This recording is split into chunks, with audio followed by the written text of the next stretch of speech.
మనం నమ్మకత్వాన్ని కనపరచవలసిన వారందరికీ నమ్మకత్వాన్ని కనపరుద్దాం. నెంబర్ 1, సృష్టికర్త అయిన దేవునికి నమ్మకంగా ఉందాం.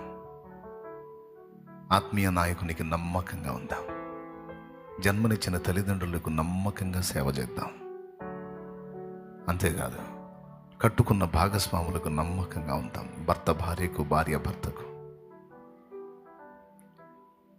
పిల్లలారా, తల్లిదండ్రులకు నమ్మకంగా ఉండటానికి సాధన చేయండి, ఆశీర్వదించబడతారు. దేవునికి నమ్మకంగా ఉండటానికి అలవాటు పడిన వాళ్ళు అన్ని విషయాల్లో నమ్మకంగా ఉంటారు. ఎక్కడన్నా మనం అపనమ్మిక చూపిస్తున్నామంటే ముందు మనం దేవునికి నమ్మకంగా లేమని అర్థం.